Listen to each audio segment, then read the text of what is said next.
എല്ലാ കുട്ടികൾക്കും നമസ്കാരം. തക്ഷശിലയിലേക്ക് സ്വാഗതം. എൻ്റെ പേര് സിന്ധുകല. ഞാൻ നിങ്ങളെ ഇന്ന് പഠിപ്പിക്കുന്നത് +1 കെമിസ്ട്രിയാണ്. ഇനി അങ്ങോട്ട് പോകുന്തോറും നിങ്ങൾക്ക് എൻ്റെ കെമിസ്ട്രിയുടെ ക്ലാസ് കാണും. അപ്പം നമുക്ക് +1 കെമിസ്ട്രി ആണെന്ന് പറഞ്ഞു. നമ്മുടെ ഫസ്റ്റ് ചാപ്റ്റർ നിങ്ങൾക്ക് കാണാം, some basic concept of chemistry. അപ്പം നമുക്ക് ആ പേര് വായിക്കുമ്പോൾ തന്നെ നമുക്ക് മനസ്സിലാകും, ബേസിക് കൺസെപ്റ്റ്. കെമിസ്ട്രിയുടെ ഏറ്റവും ബേസിക് ആയിട്ടുള്ള കൺസെപ്റ്റിൽ നിന്നാണ് നമ്മുടെ ചാപ്റ്റർ സ്റ്റാർട്ട് ചെയ്യുന്നത്. അപ്പം നമ്മുടെ ക്ലാസ് സ്റ്റാർട്ട് ചെയ്യുമ്പം ഞാൻ പറഞ്ഞു ബേസിക് ആണ്. അത് +1 മാത്രമല്ല, എല്ലാ സ്റ്റാൻഡേർഡിലുള്ള കുട്ടികൾക്കും, സ്റ്റാൻഡേർഡ് 6 തൊട്ടുള്ള എല്ലാ കുട്ടികൾക്കും ഇത് ബേസിക് ടോപ്പിക്കാണ്. അപ്പം നിങ്ങൾക്ക് കുറച്ചുകൂടെ മനസ്സിലാക്കാൻ വേണ്ടിയിട്ട് അത്രയും ഡീറ്റെയിൽ ആയിട്ടാണ് പറഞ്ഞു പോകുന്നത് നമ്മുടെ ക്ലാസ്. അപ്പം എല്ലാവരും ശ്രദ്ധിച്ചിരിക്കുക. ഞാൻ പറഞ്ഞു സം ബേസിക് കൺസെപ്റ്റാണ്. അപ്പം നമുക്ക് കൺസെപ്റ്റ് ഫസ്റ്റ് സ്റ്റാർട്ട് ചെയ്യാം. അപ്പം നമുക്ക് ആദ്യം തന്നെ കെമിസ്ട്രി എന്താണെന്നുള്ളത് പഠിച്ചിട്ട് നമുക്ക് വീണ്ടും ബാക്കി അങ്ങോട്ട് അറിഞ്ഞാൽ മതിയല്ലോ. അപ്പം നമുക്ക് കെമിസ്ട്രി എന്താണെന്നുള്ളത് നോക്കാം. അല്ലെങ്കിൽ why do we need chemistry, അല്ലെങ്കിൽ അതിൻ്റെ ഇമ്പോർട്ടൻസ് എന്തൊക്കെയാണ്, അതാണ് നമുക്ക് ആദ്യം അറിഞ്ഞിരിക്കേണ്ടത്. നമ്മളിപ്പം എവിടെ ചെന്നാലും നമുക്ക് കെമിസ്ട്രി കാണാൻ കഴിയും. നിങ്ങൾ നോക്കിയാൽ നിങ്ങൾക്ക് മനസ്സിലാകും. ഇപ്പം എൻ്റെ ഈ കയ്യിലിരിക്കുന്ന ഈ മാർക്കർ പെൻ, ഈ മാർക്കർ എന്തുകൊണ്ടാണ് നമുക്ക് ഒറ്റ നോട്ടത്തിൽ കണ്ടാൽ മനസ്സിലാകും. കെമിസ്ട്രി അറിയുന്ന ഒരാൾക്ക് മനസ്സിലാകും ഇത് എന്തുകൊണ്ടുണ്ടാക്കിയതാണ്, പ്ലാസ്റ്റിക് കൊണ്ടുണ്ടാക്കിയതാണ്. പ്ലാസ്റ്റിക് എന്താണ് നമ്മൾ പഠിച്ചിട്ടുണ്ട്. പ്ലാസ്റ്റിക് ഒരു പോളിമറാണ് അല്ലേ. അപ്പോൾ പോളിമർ എന്താ? പോളിമർ എന്ന് പറയുന്നത് ഒരുപാട് കോമ്പൗണ്ട്സ് കൂടി ചേർന്നിട്ടാണ് പോളിമർ ഉണ്ടായിരിക്കുന്നത്. അപ്പോൾ നമുക്ക് എന്ത് പറയാം, ഈ പോളിമർ, അതായത് ഈ മാർക്കർ പെൻ കെമിസ്ട്രി ആണെന്ന് നമുക്ക് പറയാൻ പറ്റും. അപ്പം നമുക്കിനി എന്തിനാണ് നമുക്ക് കെമിസ്ട്രി ഇത്രയും ഇമ്പോർട്ടൻ്റ് എന്ന് പറയുന്നത്? അങ്ങനെ പറയുകയാണെങ്കിൽ നമ്മുടെ ഡേ ടു ഡേ ലൈഫിൽ മെഡിസിൻസും ഫാർമസ്യൂട്ടിക്കലിൻ്റെ പേരിൽ വളരെ ഫേമസ് ആയിട്ടുള്ളതാണ്. നമുക്ക് ഏത് ഫാർമസ്യൂട്ടിക്കൽ എടുത്താലും എല്ലാം എന്താണ്, കെമിക്കൽ കോമ്പൗണ്ട്സ് ആണ്. അപ്പോൾ ആ കെമിക്കൽ കോമ്പൗണ്ട്സ് എന്താണ്? They are known as medicines. നമ്മുടെ ലൈഫിൽ നമ്മൾ ഒരാൾ പോലും ഇല്ല മെഡിസിൻസ് യൂസ് ചെയ്യാത്തത്. നമ്മളെല്ലാം ഒരിക്കലെങ്കിലും മെഡിസിൻസ് യൂസ് ചെയ്തിട്ടുണ്ട്. കാരണം അത്ര ഇമ്പോർട്ടൻ്റ് ആണ് നമുക്ക് മെഡിസിൻസ്. അപ്പോൾ ഇതെല്ലാം എന്താണ്, കെമിസ്ട്രിയാണ്. അപ്പോൾ നമ്മൾ അത്രയും പേടിക്കേണ്ട ഒരു സബ്ജക്റ്റേ അല്ല കെമിസ്ട്രി. നമുക്കെല്ലാം ഇഷ്ടപ്പെടുന്ന ഒരു സബ്ജക്റ്റാണ്. നമ്മുടെ ഡെയിലി ലൈഫിൽ നമ്മളതെല്ലാം ലിങ്ക് ചെയ്ത് ചിന്തിച്ച് കഴിഞ്ഞാൽ നമുക്ക് ഏറ്റവും എളുപ്പമുള്ളൊരു സബ്ജക്റ്റാണ് കെമിസ്ട്രി. അപ്പോൾ എല്ലാവരും കൂളായിട്ടിരിക്കുക, നമ്മൾ മനസ്സിലാക്കി പഠിച്ചു പോകാം നമുക്ക് ആദ്യം.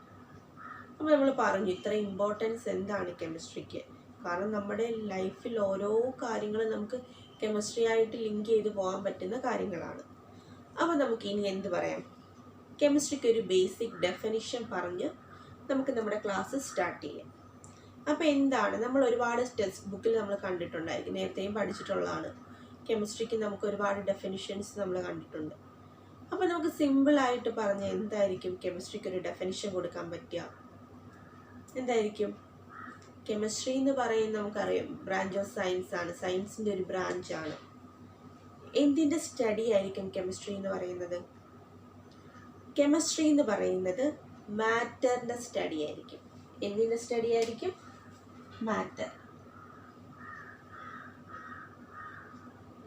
മാറ്ററിൻ്റെ സ്റ്റഡി ആയിരിക്കും. അപ്പം എന്താണ് മാറ്റർ? നമുക്കറിയാം എന്താ മാറ്റർ എന്ന്. Anything that have mass and occupies space.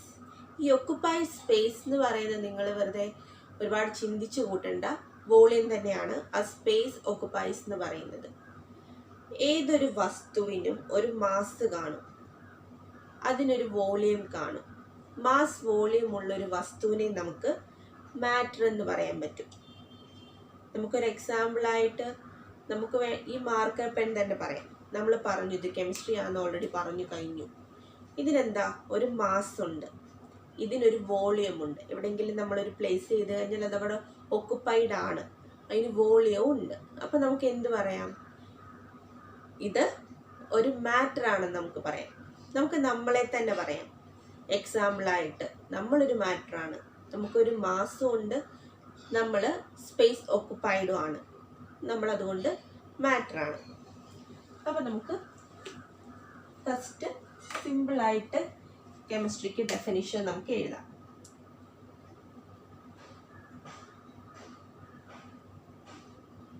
അപ്പം നമ്മൾ കെമിസ്ട്രിക്ക് എന്ത് പറയും?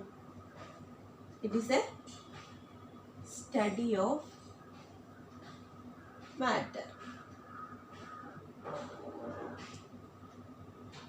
മാറ്ററിൻ്റെ സ്റ്റഡിയാണെന്ന് നമ്മൾ പറഞ്ഞു. അപ്പം നമ്മൾ മാറ്റർ എന്താണെന്നും പറഞ്ഞു. Anything that have mass and occupies space. അല്ലെങ്കിൽ നമുക്ക് പറയാം എന്താണ്? മാസ് വോളിയം ഉള്ള എന്തിനേയും നമുക്ക് മാറ്റർ എന്ന് പറയാം. അതുപോലെ തന്നെ നമുക്ക് കെമിസ്ട്രിക്ക് മറ്റൊരു ഡെഫിനിഷനൂടെ നമുക്ക് പറയാൻ സാധിക്കും. മാറ്ററിൻ്റെ സ്റ്റഡിയാണെന്ന് നമ്മൾ ഓൾറെഡി പറഞ്ഞു കഴിഞ്ഞു. ഇനി നമുക്ക് മറ്റൊരു ഡെഫിനിഷനൂടെ കൊടുക്കുന്നതിന് മുമ്പ് എന്താണ് ആ ഡെഫിനിഷൻ വരാനുള്ള കാരണം എന്നുകൂടി പറഞ്ഞിട്ട് അതെന്താണെന്ന് ഞാൻ പറയാം. നമ്മൾ കുറച്ചുകൂടെ ഡീറ്റെയിൽ ആയിട്ട് പറഞ്ഞു കഴിഞ്ഞാൽ ഏതൊരു മാസ് വോളിയമുള്ള വസ്തുവിനെയും നമ്മൾ മാറ്റർ എന്ന് പറഞ്ഞു, അല്ലെങ്കിൽ പറയുമെന്ന് നമ്മൾ പറഞ്ഞു. പക്ഷേ നമ്മൾ 9th സ്റ്റാൻഡേർഡ് നമ്മൾ പഠിച്ചിട്ടുള്ളതാണ്, ചില സയൻറ്റിസ്റ്റുകൾ വിചാരിക്കുന്നത് ഈ മാറ്റർ ഇത് സ്വയം അതിൽ തന്നെ ഒരു കംപ്ലീറ്റ് ആണെന്നാണ് ചില സയൻറ്റിസ്റ്റുകൾ വിചാരിക്കുന്നത്. അതായത് ഈ മാർക്കർ പെൻ നമുക്കൊരു എക്സാമ്പിളായിട്ട് പറഞ്ഞാൽ ഇത് മറ്റൊന്നിൽ നിന്നുണ്ടായതല്ല, ഇതിൽ തന്നെ ഒരു കംപ്ലീറ്റ് ആണ്. മാറ്റർ എന്ന് പറയുന്നത് ഇതിൽ തന്നെ കംപ്ലീറ്റ് ആണത്. അങ്ങനെ ചില സയൻറ്റിസ്റ്റുകൾ പറയുന്നു. പക്ഷേ ചില സയൻറ്റിസ്റ്റുകൾ പ്രൂവ് ചെയ്ത് പറഞ്ഞിട്ടുള്ളത് എന്താണെന്ന് വെച്ചാൽ ഈ മാറ്റർ ഇതിൽ തന്നെ കണ്ടിന്യൂസ് അല്ല എന്നാണ് പറഞ്ഞിരിക്കുന്നത്. ചിലർ കംപ്ലീറ്റ് ആണെന്ന് പറഞ്ഞു, ഇതിൽ തന്നെ ഇത് കംപ്ലീറ്റ് ആണെന്ന് പറഞ്ഞു. ചില സയൻറ്റിസ്റ്റുകൾ പ്രൂവ് ചെയ്തു പറഞ്ഞു ഈ മാറ്റർ ഇതിൽ തന്നെ കംപ്ലീറ്റ് അല്ല. പിന്നെ എന്തിൽ നിന്നാണ് ഇതുണ്ടായത്? അവർ പറയുന്നത് ഈ മാറ്റർ ഉണ്ടായിരിക്കുന്നത് ചെറിയ ചെറിയ മൈക്രോസ്കോപ്പിക് പാർട്ടിക്കിൾസ് കൂടിച്ചേർന്നിട്ടാണ് ഈ മാറ്റർ ഉണ്ടായിരിക്കുന്നത്, അല്ലേ? ചെറിയ ചെറിയ മൈക്രോസ്കോപ്പിക് പാർട്ടിക്കിൾസ് കൂടിച്ചേർന്നിട്ടാണ് ഉണ്ടായിരിക്കുന്നത്. അപ്പോൾ ഈ ചെറിയ മൈക്രോസ്കോപ്പിക് പാർട്ടിക്കിൾസ് എന്താണ്? അത് പക്ഷെ നമ്മുടെ മൈക്രോസ്കോപ്പിക് പാർട്ടിക്കിൾസ് എന്ന് പറയുമ്പോൾ തന്നെ നമുക്കറിയാം അത് നമ്മുടെ നേക്കഡ് ഐക്ക് കാണാൻ കഴിയുന്നതല്ല, വളരെ ബുദ്ധിമുട്ടായിട്ടാണ്. അതുകൊണ്ട് തന്നെ നമുക്ക് ഇതിൻ്റെ അകത്ത് എന്തൊക്കെ അടങ്ങിയിരിക്കുന്നു നമുക്ക് കണ്ടാൽ മനസ്സിലാവില്ല, അത്രയും മൈന്യൂട്ടാണ്. അപ്പം നമുക്ക് പറയാം എന്താണ് ആ മൈക്രോസ്കോപ്പിക് പാർട്ടിക്കിൾസ്? ആ മൈക്രോസ്കോപ്പിക് പാർട്ടിക്കിൾസ് ആണ് നമ്മുടെ ആറ്റംസ് ആൻഡ് മോളിക്യൂൾസ്. അപ്പം നമുക്ക് എന്ത് പറയാം? കെമിസ്ട്രിക്ക് ആ ഡെഫിനിഷൻ എന്ത് പറയാം? മാറ്ററിൻ്റെ സ്റ്റഡിയാന്ന് പറഞ്ഞു, അതുപോലെ തന്നെ ആറ്റംസ് ആൻഡ് മോളിക്യൂൾസിൻ്റെ സ്റ്റഡിയാണ്. ഈ ആറ്റംസും മോളിക്യൂൾസും ചേർന്നിട്ടാണ് ഈ മാറ്റർ ഉണ്ടായിരിക്കുന്നത്. അപ്പം നമുക്ക് മറ്റൊരു ഡെഫിനിഷൻ എന്ത് പറയാം? Or it is a study of atoms and molecules. ആറ്റംസിൻ്റെയും മോളിക്യൂൾസിൻ്റെയും സ്റ്റഡി ആണെന്ന് നമുക്ക് പറയാം, അല്ലേ? ഇനി നമ്മൾ പല ടെക്സ്റ്റ് ബുക്കിലും നമ്മൾ കണ്ടു കാണും നമ്മുടെ കെമിസ്ട്രിക്ക് ഒരു ഡെഫിനിഷൻ ഉണ്ടായിരിക്കും. എന്തായിരിക്കും? It is A branch of science deals with composition, structure and property of matter. നമുക്കിപ്പോൾ ബേസിക് ആയിട്ട് നമുക്ക് ഓർത്തിരിക്കാൻ പറ്റും, അല്ലേ? ഈ രണ്ട് ഡെഫിനിഷൻ ഇനി നിങ്ങളോട് ചോദിച്ചാൽ നിങ്ങൾക്ക് പറയാൻ പറ്റില്ല എന്താണ് കെമിസ്ട്രി എന്ന് ചോദിച്ചാൽ മാറ്ററിൻ്റെ സ്റ്റഡിയാണ്. ഈ മാറ്റർ എങ്ങനെയൊക്കെയാണ് ഉണ്ടായിരിക്കുന്നത്? ആറ്റംസും മോളിക്യൂൾസും ഒക്കെ കൂടി ചേർന്നിട്ടാണ് മാറ്റർ ഉണ്ടായിരിക്കുന്നത്. അപ്പോൾ നമുക്ക് എന്ത് പറയാം? അത് ആറ്റത്തിൻ്റെയും മോളിക്യൂൾസിൻ്റെയും സ്റ്റഡിയാണെന്ന് നമുക്ക് പറയാം കെമിസ്ട്രി, അല്ലേ? സിമ്പിളായിട്ട്. ഇനി നമുക്ക് കുറച്ചുകൂടെ ഇതിൻ്റെ എന്താണ് കെമിസ്ട്രിയുടെ കുറച്ച് ബ്രാഞ്ചസ് കൂടെ നമുക്കൊന്ന് മനസ്സിലാക്കി. അപ്പോൾ എന്തായിരിക്കും? നമുക്ക് കുറേ ബ്രാഞ്ചസ് ഉണ്ട് കെമിസ്ട്രിക്ക്. ഒത്തിരി വൈഡായിട്ടുള്ളൊരു സബ്ജക്റ്റാണ് കെമിസ്ട്രി. അപ്പോൾ അതിൻ്റെ ബ്രാഞ്ചസും അതുപോലെ തന്നെ ഡിവൈഡ് ചെയ്തിട്ടുണ്ട്. പക്ഷെ നമുക്ക് കുറച്ച് അറിഞ്ഞിരിക്കാൻ വേണ്ടിയിട്ട് 3 ബ്രാഞ്ചസ് അല്ലെങ്കിൽ 3 ടൈപ്പ് കെമിസ്ട്രി നിങ്ങൾക്ക് ഞാൻ പരിചയപ്പെടുത്താം. അപ്പം നിങ്ങൾ നോട്ട്സ് ഒന്നെങ്കിൽ ഞാൻ പഠിപ്പിക്കുന്ന കൂട്ടത്തിൽ എഴുതി പോവുക, ഇല്ലെങ്കിൽ നിങ്ങൾ വീഡിയോ പോസ് ചെയ്തിട്ട് എഴുതുക, അല്ലെങ്കിൽ സ്ക്രീൻഷോട്ട് എടുക്കുക. നിങ്ങൾക്ക് ഏതാ സൗകര്യം എന്ന് വെച്ചാൽ അതിനനുസരിച്ച് നോട്ട് പ്രിപ്പയർ ചെയ്യുക. അപ്പം നിങ്ങൾ ആദ്യം വീഡിയോ ഒന്ന് കണ്ട് മനസ്സിലാക്കുക ഫസ്റ്റ്, എന്നിട്ട് നോട്ട് പ്രിപ്പയർ ചെയ്യുക. അപ്പം ഞാൻ ഇനി ആ ബ്രാഞ്ചസ് എന്തൊക്കെയാണെന്ന് പറയാം. അപ്പോൾ നമ്മുടെ ചാപ്റ്ററിൻ്റെ പേര് നിങ്ങൾ മനസ്സിലാക്കി കാണുമല്ലോ. ഇനി നമുക്ക് എന്താ ബ്രാഞ്ചസ് എന്തൊക്കെയാണെന്ന് നോക്കാം. അപ്പം നമുക്ക് കെമിസ്ട്രിയുടെ ബ്രാഞ്ചസ് നമുക്ക് 3 മനസ്സിലാക്കാമെന്ന് ഞാൻ പറഞ്ഞു. അപ്പം നമ്മുടെ ഫസ്റ്റ് എന്താണ്? Physical chemistry.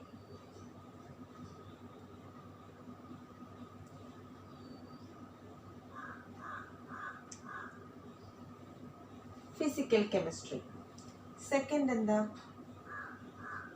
Inorganic chemistry. അപ്പൊ തേർഡ് വൺ എന്തായിരിക്കും? Third one organic chemistry. അപ്പൊ ഈ 3 നിങ്ങൾ പ്രധാനമായിട്ട് ഓർത്തിരിക്കുക, അല്ല അറിഞ്ഞിരിക്കുക. അപ്പൊ ഫിസിക്കൽ കെമിസ്ട്രി ഉണ്ട്, ഇൻഓർഗാനിക് കെമിസ്ട്രി ഉണ്ട്, ഓർഗാനിക് കെമിസ്ട്രി ഉണ്ട്. അപ്പൊ എന്തായിരിക്കും ഫിസിക്കൽ കെമിസ്ട്രി? ഫിസിക്കൽ കെമിസ്ട്രി എന്തായിരിക്കും? നമുക്ക് വേർഡ് മീനിങ്ങിൽ തന്നെ നമുക്ക് പറയാം.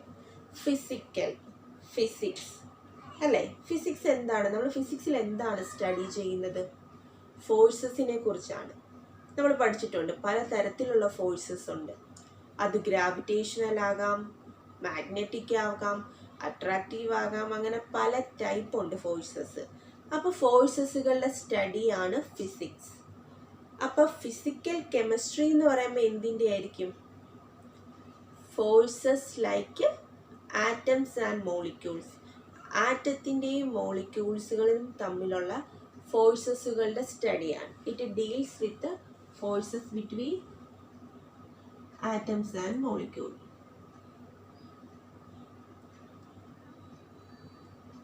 Forces between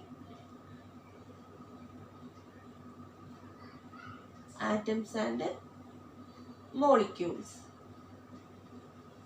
ഓക്കെ, നിങ്ങളത് പറഞ്ഞു സിമ്പിളായിട്ട്, അതറിഞ്ഞിരിക്കുക. അപ്പം ഇനി നമുക്ക് എന്താണ് ഇൻഓർഗാനിക് കെമിസ്ട്രി എന്താണെന്നുള്ളത് നോക്കാം. അപ്പം നമ്മുടെ ഇൻഓർഗാനിക് കെമിസ്ട്രിയിൽ എന്തായിരിക്കും? അപ്പം ഇൻഓർഗാനിക് കെമിസ്ട്രിയിൽ ഡീല് ചെയ്യുന്നത് എലമെൻസും കോമ്പൗണ്ട്സും തമ്മിലുള്ളതാണ്, സ്റ്റഡിയാണ് ഇൻഓർഗാനിക് കെമിസ്ട്രിയിൽ പറയുന്നത്. പക്ഷേ എക്സെപ്റ്റ് എന്താണ്? കാർബൺ. കാർബൺ ഒഴിച്ചുള്ള എലമെൻസും കോമ്പൗണ്ട്സിൻ്റെയും സ്റ്റഡിയാണ് ഇൻഓർഗാനിക് കെമിസ്ട്രിയിൽ നമ്മൾ പറയുന്നത്. അപ്പോൾ ഇത് ഡീൽസ് വിത്ത്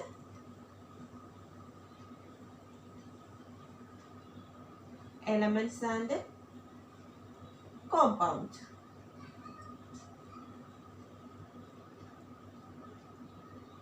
അപ്പോൾ നമുക്ക് മനസ്സിലാക്കാൻ പറയാം എക്സെപ്റ്റ് കാർബൺ. പിന്നെ ഈ എലമെന്റ്സ് എന്ന് പറയുന്നത് എവിടെ നിന്നാണ്? മിനറൽസ് ഫൗണ്ട് ഇൻ എർത്ത് ക്രസ്റ്റിലുള്ള എലമെന്റ്സ് ആണിത്, അല്ലേ? അപ്പം നമുക്ക് അതുകൂടെ ബ്രാക്കറ്റിൽ എഴുതാം. മിനറൽസ് ഫൗണ്ട് ഇൻ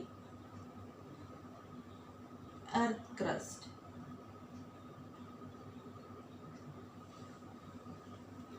അപ്പോൾ ഫിസിക്കലും ഇൻഓർഗാനിക്കും നമ്മൾ പറഞ്ഞു. അപ്പോൾ ഇനി എന്തായിരിക്കും ഓർഗാനിക്? നമ്മൾ ഇൻഓർഗാനിക് പറഞ്ഞു കാർബൺ ഒഴിച്ചിട്ടുള്ള എലമെന്റ്സും കോമ്പൗണ്ട്സും. അപ്പോൾ ഓർഗാനിക് എന്തായിരിക്കും? കാർബൺ ഉൾപ്പെട്ടിട്ടുള്ള കോമ്പൗണ്ട്സിന്റെ സ്റ്റഡി ആയിരിക്കും, അല്ലേ? അപ്പം നമ്മുടെ ഓർഗാനിക് കെമിസ്ട്രിയിൽ ഡീൽ ചെയ്യുന്നത് deals with study of carbon. Especially എന്തായിരിക്കും? എസ്പെഷ്യലി ഹൈഡ്രോ കാർബൺസ് ആയിരിക്കും അതിൽ സ്റ്റഡി ചെയ്യുന്നത്. Hydro carbon. അപ്പൊ നമുക്ക് പറയാം, അപ്പൊ ഈ ഹൈഡ്രോ കാർബൺ എന്ന് പറയുന്നത് എന്താ? ഹൈഡ്രജനും കാർബണോടെ ചേർന്നിട്ടുണ്ടാകുന്ന കോമ്പൗണ്ട്സ്, അതിന്റെ സ്റ്റഡി ആയിരിക്കും നമ്മുടെ ഇൻഓർഗാനിക് കെമിസ്ട്രിയിൽ പറയുന്നത്. അപ്പൊ നമുക്ക് ഈ മൂന്നെണ്ണം നിങ്ങൾക്ക് മനസ്സിലായോ? നമ്മൾ പറഞ്ഞു ബ്രാഞ്ചസ് ഒത്തിരി ഉണ്ട്. ഫിസിക്കലും ഇൻഓർഗാനിക്കും ഓർഗാനിക്കും അല്ലാതെ ന്യൂക്ലിയർ കെമിസ്ട്രി ഉണ്ട്. അത് ന്യൂക്ലിയർ ഫ്യൂഷനെയും ഒക്കെ പറ്റിയിട്ടുള്ളത്. പിന്നെ ബയോ കെമിസ്ട്രി ഉണ്ട്. പിന്നെ മെഡിസിനൽ കെമിസ്ട്രി ഉണ്ട്. അത് മെഡിസിൻസിന്റെ സിന്തസിസിനെ കുറിച്ചിട്ടുള്ളത്. അങ്ങനെ ഒരുപാട് കെമിസ്ട്രീസ് ഉണ്ട്. അപ്പം നമുക്ക് ഓർത്തിരിക്കാനും, നമ്മളിപ്പോൾ ഫിസിക്കൽ കെമിസ്ട്രിയാണ് പഠിക്കുന്നത്. അപ്പോൾ നമ്മൾ എന്താണ് ഫിസിക്കൽ കെമിസ്ട്രിയും ഇൻഓർഗാനിക്കും ഓർഗാനിക്കും നിങ്ങൾ ഓർത്തിരിക്കുക. അപ്പോൾ നിങ്ങൾ ഇതിൻ്റെ നോട്ട് എഴുതിയെടുക്കുക.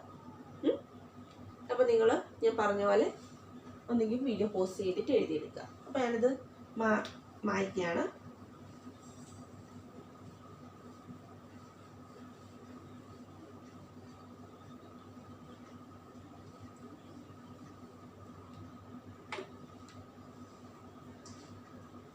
അപ്പോൾ നമ്മൾ കെമിസ്ട്രി എന്താണെന്ന് പറഞ്ഞു, അതിൻ്റെ ബ്രാഞ്ചസ് നമ്മളിപ്പോൾ പഠിച്ചു അല്ലേ? ഇനി നമുക്ക് കെമിസ്ട്രിയുടെ ഇമ്പോർട്ടൻസ് എന്തൊക്കെയാണെന്നുള്ളതും കൂടെ നമുക്ക് നോക്കാം. അപ്പോൾ നമുക്ക് കെമിസ്ട്രിയുടെ ഇമ്പോർട്ടൻസ് പറയാം.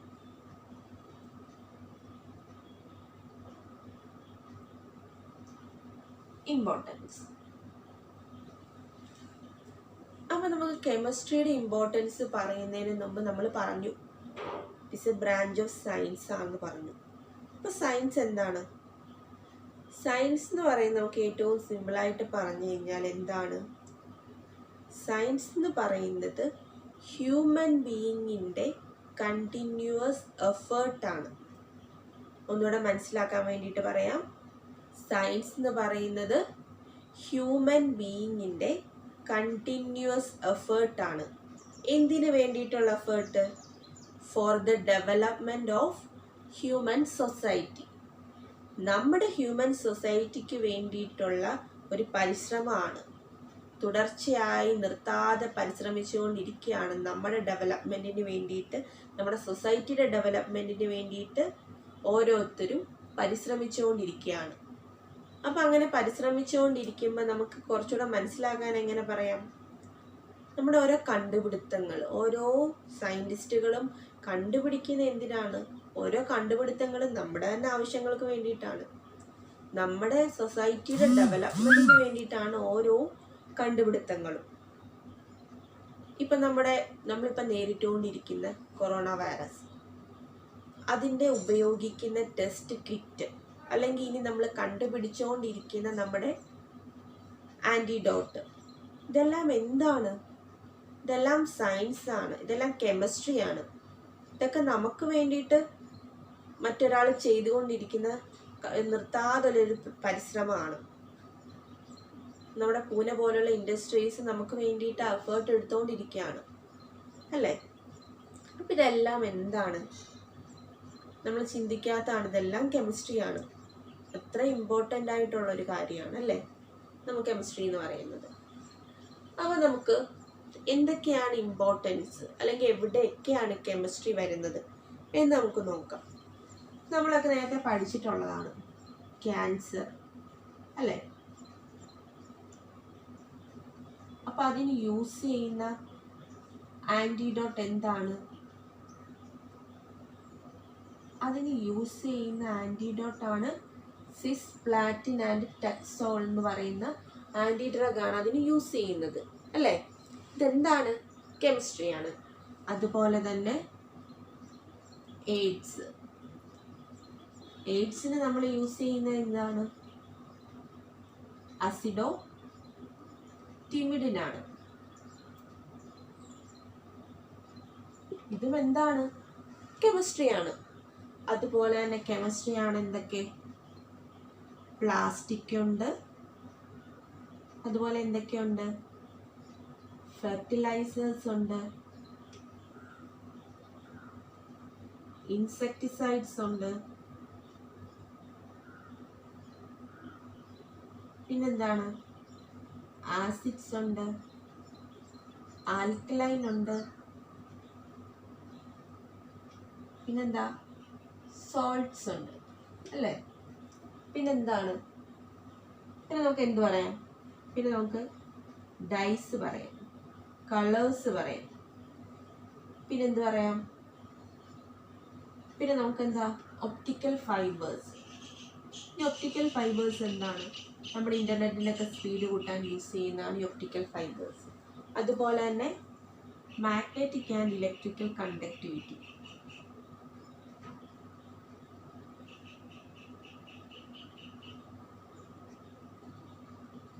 വയേഴ്സ് അതുപോലെയുള്ളതൊക്കെ.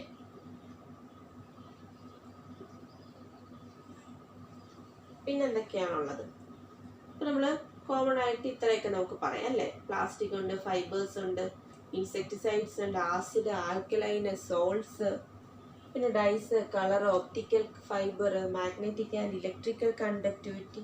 ഇതെല്ലാം എന്താണ്, ഇനിയും ഉണ്ട്, നിങ്ങൾ ഇത്ര ഓർത്തിരിക്കുക, ഒന്ന് മനസ്സിലാക്കിയിരിക്കുക. ഇതെല്ലാം എന്താ, ഇതെല്ലാം കെമിസ്ട്രിയാണ് അല്ലേ, ഇതെല്ലാം കെമിസ്ട്രിയാണ്. അപ്പോൾ നമുക്ക് മനസ്സിലായോ എന്താണ് കെമിസ്ട്രിക്ക് ഇത്ര ഇമ്പോർട്ടൻ്റ് നമ്മുടെ ലൈഫിൽ. നമ്മൾ നേരത്തെ പറഞ്ഞു നമ്മുടെ ലൈഫിൽ അത്ര ഇമ്പോർട്ടൻ്റ് ആണ് മെഡിസിൻസ്, അതുപോലെ എന്താ കെമിസ്ട്രിയാണ് അല്ലേ. അപ്പം ഇത്രയൊക്കെ നമുക്ക് പറയാം കെമിസ്ട്രിയുടെ ഒരു ഇമ്പോർട്ടൻസ് ഒക്കെ ചോദിച്ചു കഴിഞ്ഞാൽ അല്ലേ. നിങ്ങൾക്ക് ഇപ്പം കൂടുതൽ ഇമ്പോർട്ടൻസ് മനസ്സിലാവുന്നത് ഇപ്പം നമ്മൾ നേരിട്ടുകൊണ്ടിരിക്കുന്ന കൊറോണ വൈറസ് തന്നെ ആയിരിക്കും അല്ലേ. അപ്പം നമുക്കിനി കെമിസ്ട്രി ഇമ്പോർട്ടൻസ് പഠിച്ചു. ഇനി നമുക്ക് നമ്മുടെ ചാപ്റ്ററിലേക്ക് കടക്കാം.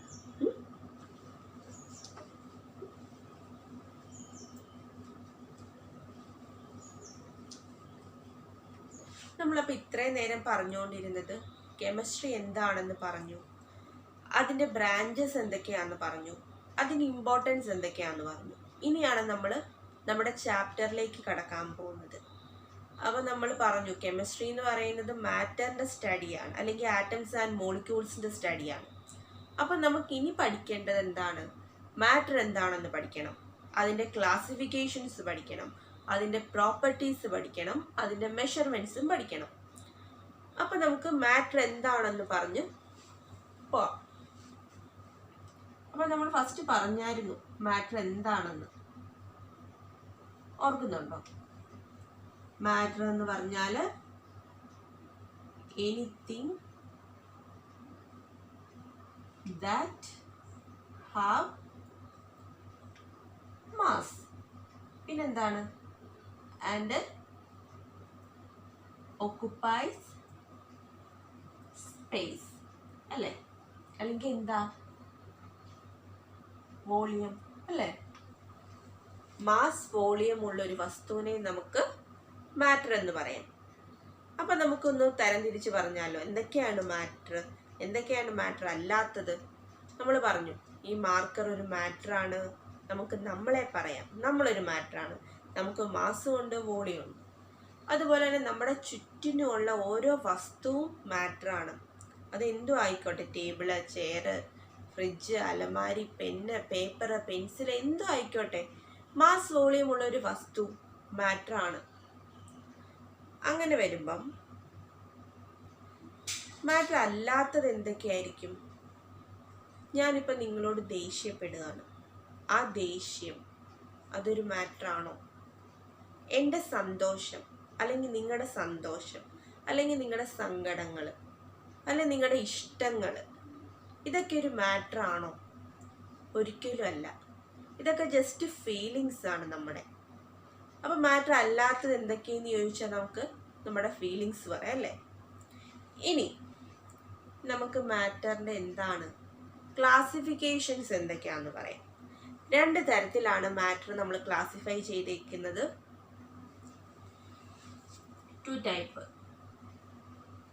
എന്തൊക്കെ? ഫിസിക്കൽ ക്ലാസിഫിക്കേഷനും ഉണ്ട്, കെമിക്കൽ ക്ലാസിഫിക്കേഷനും ഉണ്ട്. അല്ലെങ്കിൽ ഫിസിക്കൽ സ്റ്റേറ്റിൽ ക്ലാസിഫൈ ചെയ്തിരിക്കുന്നുണ്ട്, അല്ലെങ്കിൽ കെമിക്കൽ ക്ലാസിഫിക്കേഷൻ, അല്ലെങ്കിൽ മാക്രോസ്കോപ്പിക് ക്ലാസിഫിക്കേഷൻ, അങ്ങനെയും പറയാം. അപ്പം നമുക്കിനി ഫിസിക്കൽ ക്ലാസിഫിക്കേഷൻ എന്താണെന്നുള്ളത് പഠിക്കാം അല്ലേ.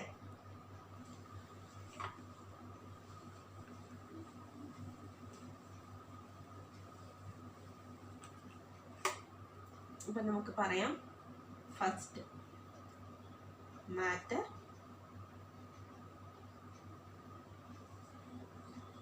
classify based on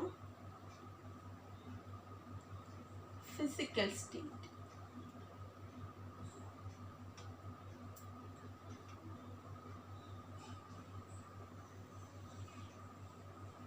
എന്തൊക്കെയാണ്? ഇത്രയൊക്കെ ആയിട്ടാണ് മാറ്റർ ക്ലാസിഫൈ ചെയ്തിരിക്കുന്നത്. 3 ആയിട്ടാണ്: solid, liquid and gas. Solid ഉണ്ട്, ലിക്വിഡ് ഉണ്ട്, ഗ്യാസ് ഉണ്ട്. അപ്പൊ നമുക്കിനി ഓരോന്നും എന്തൊക്കെയാന്ന് പറയാം. സോളിഡ് എന്താണ്? സോളിഡിന് ഒരു ഡെഫിനിറ്റ് ഷേപ്പ് ഉണ്ടോ? അല്ലെങ്കിൽ അതിനൊരു ഡെഫിനിറ്റ് വോളിയം ഉണ്ടോ? അല്ലെങ്കിൽ അതിന് ഷേപ്പും വോളിയം എങ്ങനെയാണ്? സോളിഡിന് ഫിക്സ്ഡ് ആണ് അല്ലേ. ഫിക്സ് ഷേപ്പും വോളിയവുമാണ് സോളിഡിനുള്ളത്. നമുക്ക് ഇനി പറയാം, അതിനൊരു ഡെഫിനിറ്റ് ഷേപ്പ് ഉണ്ട്, അതിനൊരു ഡെഫിനിറ്റ് വോളിയം ഉണ്ട്. പിന്നെ അതിൻ്റെ പാർട്ടിക്കിൾസ് എങ്ങനെയായിരിക്കും? പാർട്ടിക്കിൾസ് ക്ലോസ്ലി സ്പേസ്ഡ് ആയിരിക്കും അല്ലേ, ക്ലോസ്ലി പ്ലേസ്ഡ് ആയിരിക്കും. പാർട്ടിക്കിൾസ് ആർ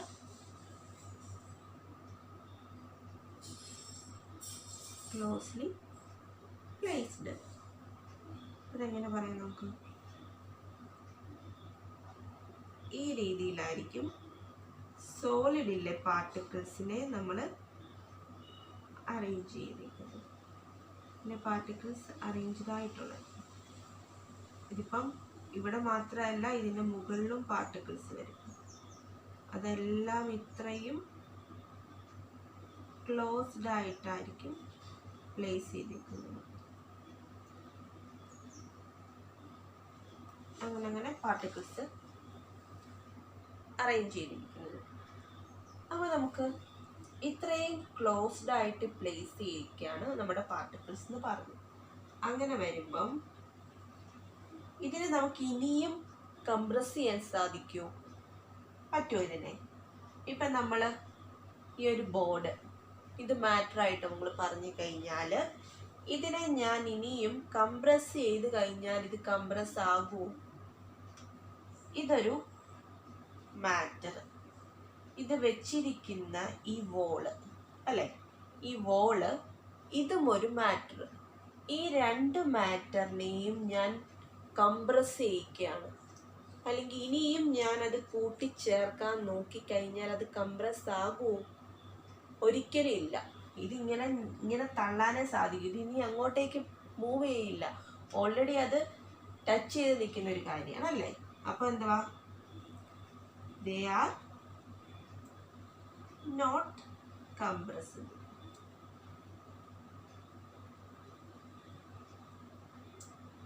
അല്ലേ, കംപ്രസിബിൾ അല്ല.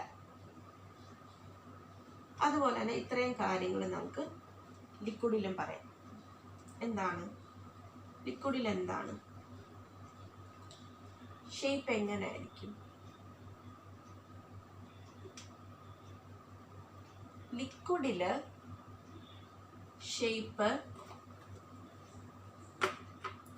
ഇൻഡെഫിനിറ്റ് ആയിരിക്കും. ഇൻഡെഫിനിറ്റ് ഷേപ്പാണ് ലിക്വിഡിന്. അപ്പോൾ വോളിയം ഡെഫിനിറ്റ് ആണ്, അല്ലെങ്കിൽ ഫിക്സ് ആയിരിക്കും. വോളിയം. ഷേപ്പ് മാത്രമായിരിക്കും ഇൻഡെഫിനിറ്റ്. അതെന്താ പറയുന്നതെന്ന് ചോദിച്ചു കഴിഞ്ഞാൽ, നമ്മളിപ്പം 100 ml വെള്ളം എടുക്കുകയാണ്. അത് ഞാനൊരു ബോട്ടിലിൽ നിറച്ചു 100 ml. അത് ഞാനൊരു ബോട്ടിലിൽ നിറച്ചു കഴിഞ്ഞാൽ അതിൻ്റെ വോളിയം എത്രയായിരിക്കും? എത്രയായിരുന്നു ഉണ്ടായിരുന്നത് അത്രയും തന്നെ ആയിരിക്കും. 100 ml ഉള്ള ഒരു വെള്ളം ഒരു ബോട്ടിലിൽ നിറച്ചു കഴിഞ്ഞാൽ അതിൻ്റെ വോളിയം 100 ml തന്നെ ആയിരിക്കും. പക്ഷെ അതിൻ്റെ ഷേപ്പ് എന്തായിരിക്കും? ആ ഷേപ്പ് ആ ബോട്ടിലിൻ്റെ ആയിരിക്കും അല്ലേ? ഈ സെയിം 100 ml വെള്ളം ഞാൻ ഒരു വെസലിൽ ഞാൻ നിറയ്ക്കുകയാണ്. അപ്പോൾ അതിൻ്റെ വോളിയം എത്രയായിരിക്കും? 100 ml തന്നെ ആയിരിക്കും. പക്ഷെ അതിൻ്റെ ഷേപ്പ് അപ്പം എന്തായിരിക്കും? ആ വെസലിൻ്റെ ആയിരിക്കും. അപ്പം ലിക്വിഡിൽ ഷേപ്പ് ആ ഒരു ഒബ്ജക്റ്റിനനുസരിച്ച് മാറിക്കൊണ്ടിരിക്കും, പക്ഷെ വോളിയം സെയിം ആയിരിക്കും. അങ്ങനെ വരുമ്പം അതിലെ പാർട്ടിക്കിൾസ് എങ്ങനെയായിരിക്കും?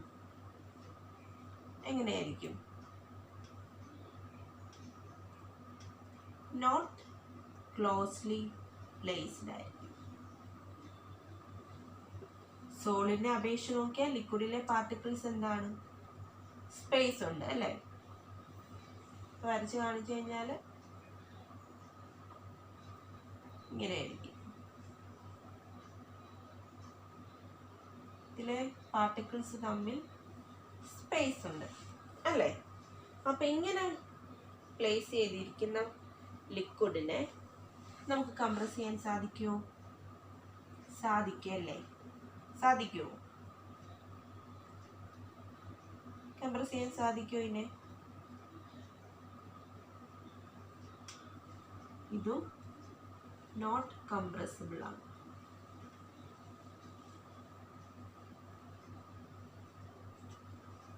നോട്ട് കംപ്രസിബിൾ ആണ്. ലിക്വിഡിലെയും നോട്ട് കംപ്രസിബിൾ. സോഡിനെ അപേക്ഷിച്ച് കുറച്ച് സ്പേസ് ഉള്ളതേ ഉള്ളൂ, കംപ്രസിബിൾ അല്ല. നമുക്കപ്പോൾ ഗേഷ്യസിന്റെ സ്റ്റേറ്റ് പറഞ്ഞു കഴിഞ്ഞാലോ, ഷേപ്പും വോളിയവും എന്തായിരിക്കും? ഇൻഡെഫിനിറ്റ് ആയിരിക്കും.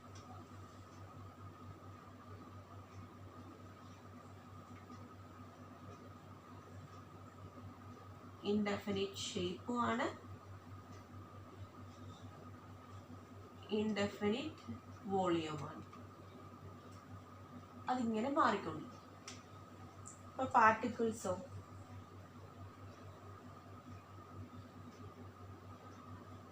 എങ്ങനെയാണ്? Not closely placed.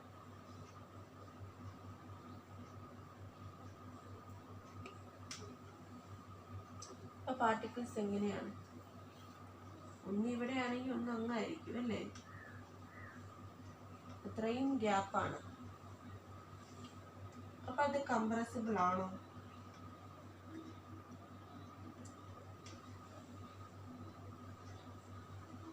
കംപ്രസിബിൾ ആണോ? കംപ്രസിബിൾ ആണ്.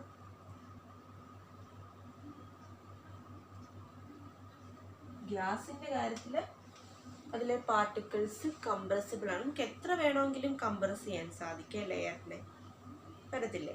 പക്ഷെ ലിക്വിഡിന്റെ കേസ് വരുമ്പോൾ എന്താണ്?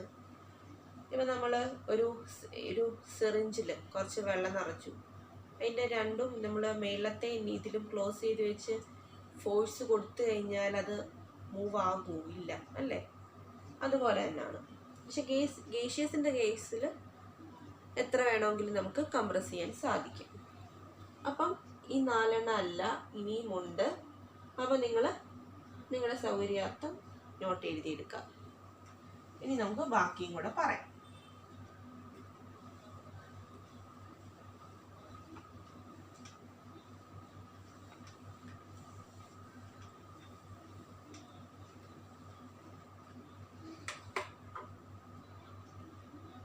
ഇനി നമുക്ക് എന്തൊക്കെ പറയാം? പാർട്ടിക്കിൾസ് മൂവ് ചെയ്യുന്നു.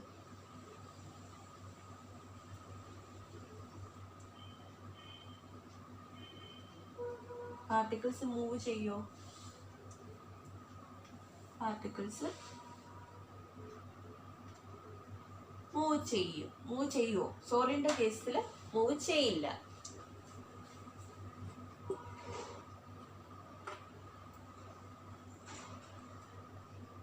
particles do not move. ഇത്രയും അടുത്തിരിക്കുന്ന രണ്ട് പാർട്ടിക്കിൾസിനെ ഞാൻ വീണ്ടും മൂവ് ചെയ്യിപ്പിക്കാൻ നോക്കിയാൽ അത് സാധിക്കുമോ? ഇതിൻ്റെ അപ്പുറത്തും ഇപ്പുറത്തും എല്ലാം പാർട്ടിക്കിൾസ് ഉണ്ട്. അതിനെ നമ്മൾ ഇനിയും മൂവ് ചെയ്യിക്കാൻ നോക്കിയാൽ അത് മൂവ് ആകത്തില്ല, മറിച്ച് അത് അവിടെ നിന്ന് ഇങ്ങനെ വൈബ്രേറ്റ് ചെയ്തിരുന്നു അല്ലേ? ജസ്റ്റ് വൈബ്രേഷൻ മാത്രമേ ഉള്ളൂ. പിന്നെ നമുക്ക് എന്ത് പറയാം, ഫ്ലൂയിഡിറ്റി ഉണ്ടോ സോളിഡിന്? ഫ്ലോ ചെയ്യുമോ സോളിഡ് പാർട്ടിക്കിൾസ്? ഒരിക്കലും ഇല്ല അല്ലേ? Can flow.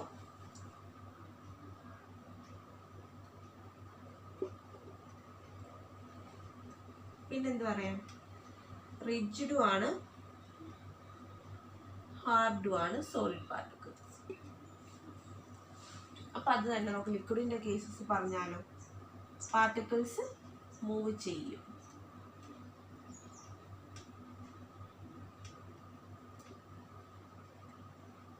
ഫ്ലൂയിഡിറ്റിയോ, ലിക്വിഡ് ഫ്ലോ ചെയ്യുമല്ലോ, നമുക്ക് എല്ലാവർക്കും അറിയാമല്ലേ, ക്യാൻ ഫ്ലോ.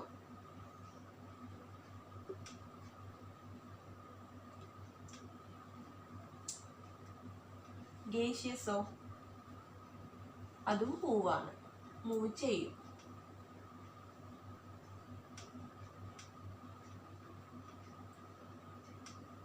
ഹൈലി മൂവ് ചെയ്യും അല്ലേ എന്ന് പറയും.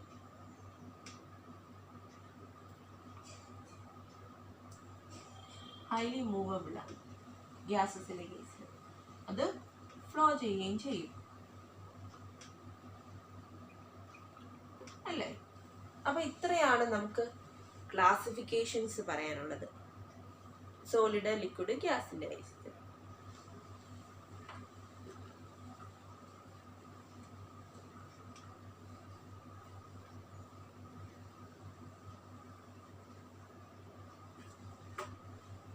അപ്പോൾ നമ്മൾ ഫിസിക്കൽ ക്ലാസിഫിക്കേഷനെ കുറിച്ച് പറഞ്ഞു. ഇനിയുള്ളത് കെമിക്കൽ ക്ലാസിഫിക്കേഷനാണ്. അത് നമുക്ക് നെക്സ്റ്റ് ക്ലാസ്സിൽ പഠിക്കാം. അപ്പോൾ ഇന്നത്തെ ക്ലാസ് ഇത്രയേ ഉള്ളൂ. എല്ലാ കുട്ടികൾക്കും മനസ്സിലായെന്ന് വിചാരിക്കുന്നു. നിങ്ങൾ നോട്ട്സ് ഒരു പ്രാവശ്യം വീഡിയോ കണ്ടിട്ട് നോട്ട്സ് അത് കഴിഞ്ഞിട്ട് പ്രിപ്പയർ ചെയ്യുക, അല്ലെങ്കിൽ പറയുന്ന കൂട്ടത്തിൽ തന്നെ നോട്ട്സ് എഴുതി പോവുക. നിങ്ങൾക്ക് എങ്ങനെയാണ് സൗകര്യം എന്ന് വെച്ചാൽ. നിങ്ങൾക്ക് മനസ്സിലായെന്ന് വിചാരിക്കുന്നു. അപ്പോൾ ഇനിയും വീഡിയോസ് ഇടാൻ നിങ്ങളുടെ സപ്പോർട്ട് വേണം. അപ്പം നമ്മുടെ ഇന്നത്തെ ക്ലാസ് ഇവിടെ വൈൻഡപ്പ് ചെയ്യാണ്. എല്ലാ കുട്ടികൾക്കും നന്ദി.